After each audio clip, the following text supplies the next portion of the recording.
좀 전 들으신 것처럼 코로나19 국내 확진자 2,000명을 넘어섰습니다. 첫 발생 이후 39일 만입니다. 전병률 교수님, 사실 이틀 전 저희 방송하면서 1,000명 넘어섰는데 그 의미에 대해서 분석을 했는데 이틀 만에 2,000명을 넘어섰어요. 이거 계속 속도가 빨라지는 것 같은데요. 네, 계속해서 몇 배의 개념으로 증가를 하고 있는데 우려했던 것처럼 대형국이 종교 행사를 통해서 확진 환자가 계속 증가가 되고 있고요.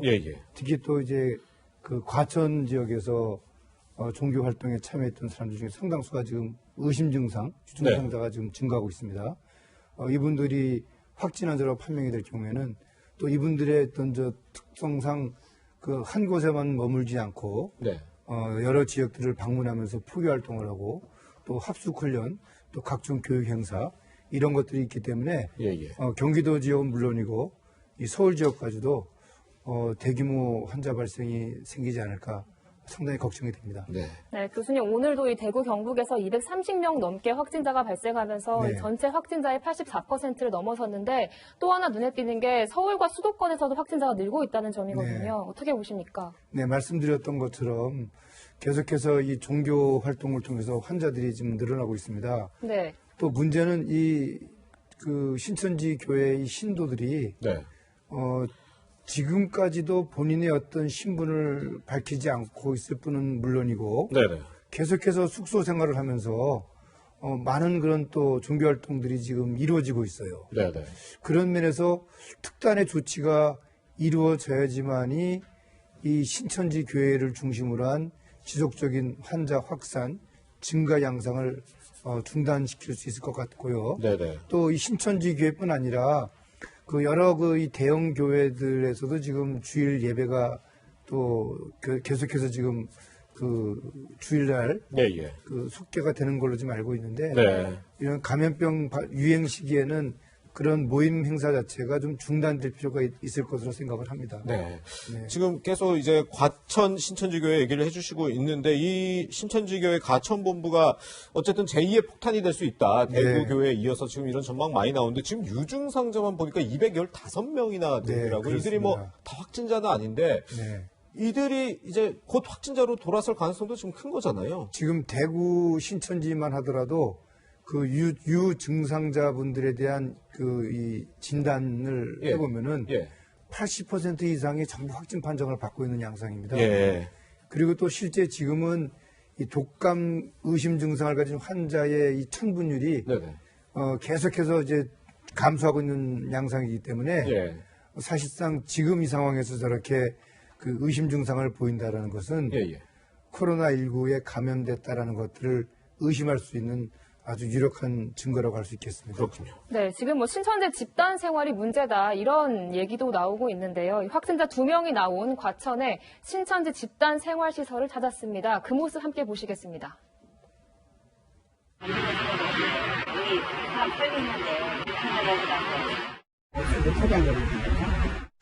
어제 밤에 막 문자 와가지고 얼마나 놀랐고. 지금도 가슴이 이 동네만 문제가 아니라 다 걱정입니다. 이 연관이 다 돼 있어요. 김태현 변호사님, 그러니까 문제는 저 숙소가 지금 신천지 교회 측에서 공개했던 시설 목록에 포함이 되지 않았다고 하는 건데 이런 시설이 한두 개가 아닐 수도 있는 거잖아요. 그러니까 이제 신천지가 일반 이제 개신교회 다른 대형 교회들과 좀 다른 게 여러 가지 그 교육 시설이라든지 저는 집단 시설, 예를 들면 뭐 신도가 되기 전에 교육생 이런 것들이 있다고 하지 않습니까? 그러니까 그거를 사실은 파악하기가 쉽지가 않은 거죠. 일단 누구나 이제 신천지에 가서 자 명단 주세요라고 하면 신천지 예배당이라든지 그 다음에 이제 뭐 그 외에 뭐 기타 시설들 그리고 신도 명단을 가져오지 저렇게 집단으로 합숙하는 시설이 있을 거라고는 또 신도가 되기 전에 교육생이 있을 거라고는 사실 상식적으로 생각하기 좀 어렵지 않습니까? 그렇기 때문에 이제 저런 것들 그리고 저의 이제 겉으로 이제 통계에도 잡히지 않는 것이기 때문에 그렇기 때문에 지금 뭐 정부에서 신천지에서 제출하는 어떤 시설이라든지 신도 목록 그다음에 경기도 같은 경우에 과천본부가 직접 다 가져오지 않았어요? 이게 과연 끝일 건가라는 하는 의구심은 충분히 가질 수가 있는 거죠. 일단 지금 이 신천지 과천교회도 참 걱정인데 아까 전병률 교수님께서 지적을 해주셨지만 지금 대형 교회들 이제 모레면 일요일이기 때문에 예배가 진행될 수가 있는데 박인북 교수님 뭐 오늘 오전에 여의도 순복음교회 같은 경우는 뭐 주말에 예배를 좀 중지하고 온라인으로 대체하겠다 이런 발표를 하기도 했는데 여전히 적지 않은 대형 교회에서 지금 예배를 계속 하겠다는 입장이거든요. 지금 서울의 대형 교회, 명성교회나 소망교회 이런 데서도 확진자가 나온 상태 아니겠습니까? 그렇죠. 그리고 또 대형 교회들이 사실은 왜 지금 이 상황 예배를 해야 되나 꼭 이런 얘기도 있지만 네네. 어쨌든 대형 교회든 어쨌든 소형 교회든 집단으로 모여서 하는 것들은 네. 자제화가 돼야 되는 게 마땅합니다. 네. 그럼에도 불구하고 왜 그러냐면 이 기독교라는 게 인류를 예배드리는 것을 제일 큰 이런 행사 중에 하나고 그거는 종교적인 이런 입장인데 거론될 건 아니지만 뭐 헌금도 거래될 거고 다 각자의 이제 이런 것들을 종교활동 하는 게 제일 큰 행사이기 때문에 네. 이걸 과연 법적으로 제재할 수 있느냐 근거가 있느냐 네. 지금 뭐 우리 단계는 심각 단계 정도로서 행정력을 발동할 수 있느냐 이런 얘기 많이 합니다만은 예. 지금 전문가들 속에서도 방역보다는 행정력을 동원해서 네. 이런 제재하는 게 더 중요하다 지금 시기로 이렇게 네, 했기 네. 때문에 교회 자체적으로도 이런 걸 좀 그 정부 입장을 받고 어쨌든 지금 가톨릭 정도에서는 지금 전체 100년 넘게 안 해오던 다 중단했지 않습니까? 네, 맞아요. 중단까지 중단했는데 기독교 개신교도 좀 그런 측면에서 국가적 차원에서 협조할 때가 아닌가 그렇게 보여집니다. 네, 이렇게 코로나19가 급속하게 퍼지면서 이 국민 불안감, 마스크 대란으로까지 퍼지고 있습니다. 이 정부에서 수급 문제 해결하겠다고 했는데 어제도 마스크 구하기 여전히 어려웠습니다. 결국 홍남기 경제부총리가 고개를 숙였습니다. 그동안 마스크 공급이 원활하지 않아 큰 불편과 불안감을 드린 데 대하여 송구한 마음을 금할 수가 없습니다.